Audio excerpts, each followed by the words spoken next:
welcome to Iceland, the home of Icelandair. The local time is 19 minutes past midnight.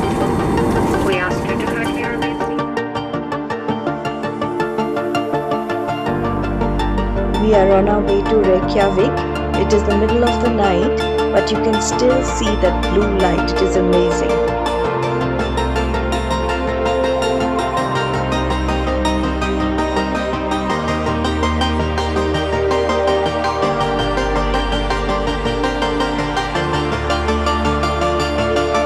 This is our hotel, the Lights Hotel, and what you can see on the walls is the Icelandic calendar.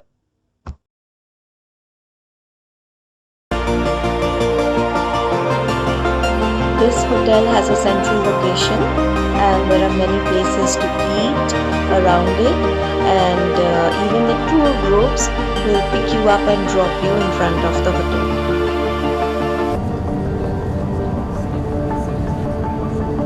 This morning we are taking the Golden Circle tour with Bus Travel of Iceland.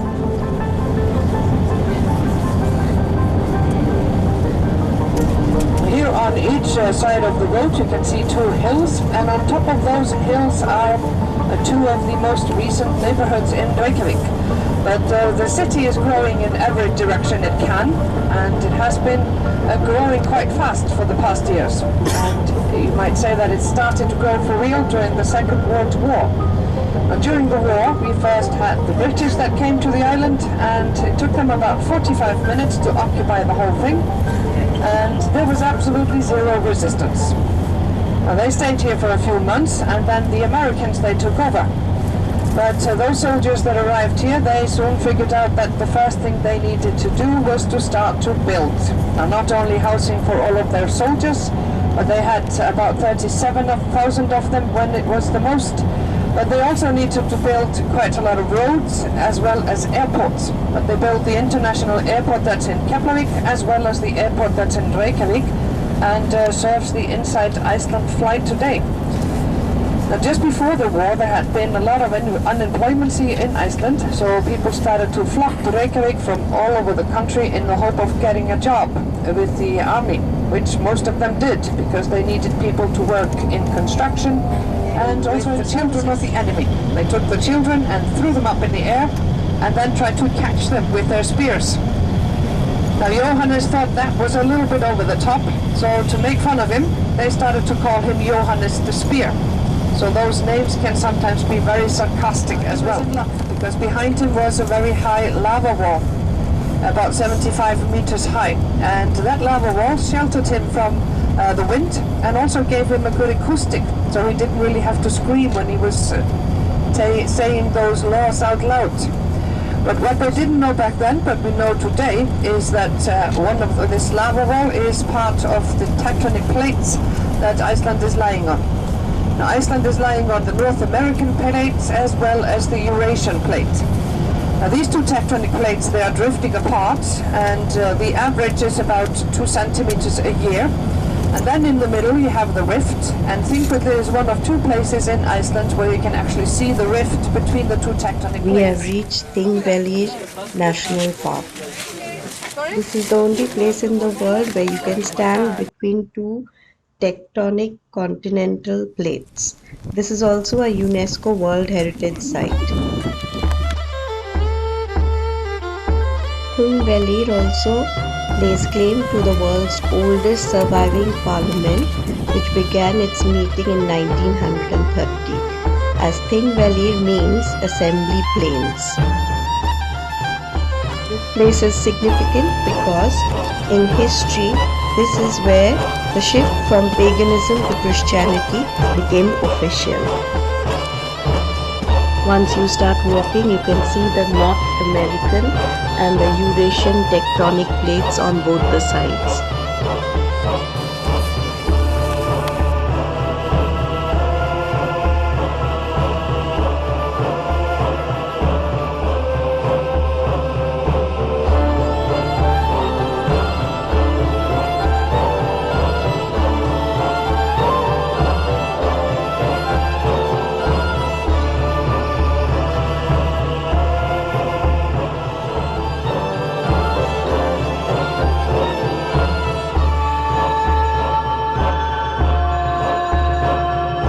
unique feature about Iceland, as mentioned before by the guide, all these mountains that you see are not mountains actually, they are all lava.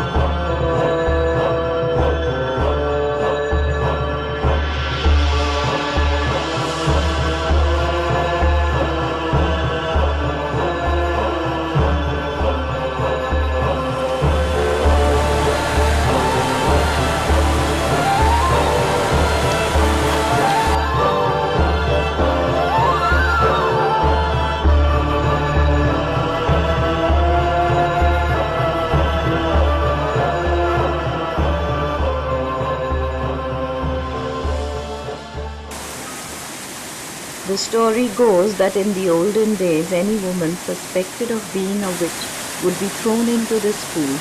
If she floated, she was burnt at the stake. If she drowned, she would be given a burial.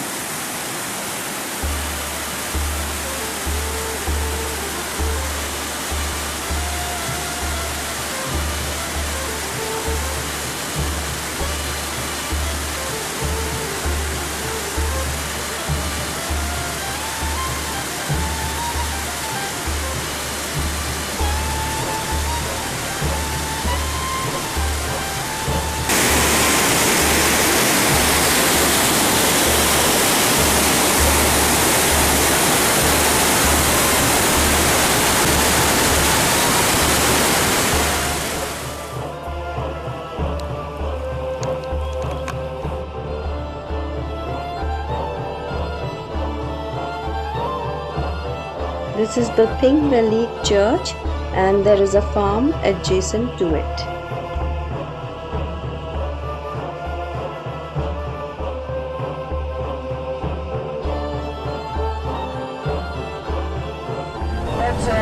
These kind of volcanoes, they create lava fields because the lava is often thicker and can travel over long distances. These farmhouses can only farm for a few months in the year, and after that, whatever they have stored, they keep and use it during winter.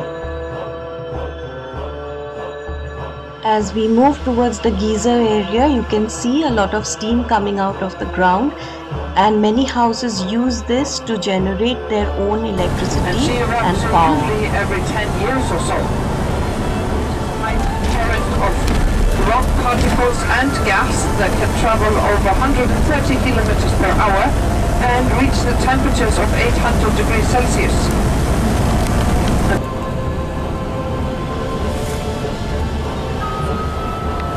There are hardly any trees in Iceland. There is a kind of moss which grows everywhere, and the mountains that you see are all lava, and it is very strange because you can see the snow and yet the ground is steaming.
We are approaching Gulfoss and you can hear the waterfall roaring. Foss in Icelandic means falls. With the impact of the falls, there is a mist which rises above it. On a sunny day, you can even see a rainbow across the falls. Gulfoss literally means golden falls. One legend says that an old Viking had dumped his treasure into the waterfall, and the other legend says that the name originates in the rainbow that forms in the spray above the waterfall on sunny days. We were unlucky since we did not get a sunny day.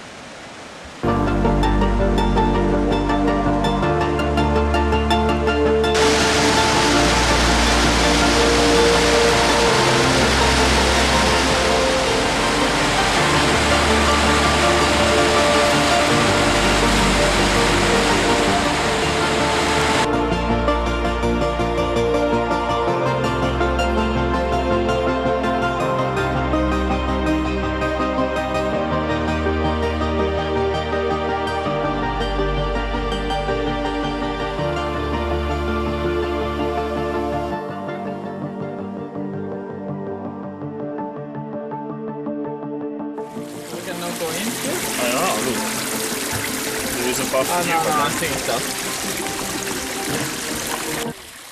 The temperature of this water is from 80 degrees centigrade to 100 degrees centigrade, and we were warned by our guide not to dip our fingers and test the water, but despite the warnings there were some who did try. We didn't wait to see what happened to them.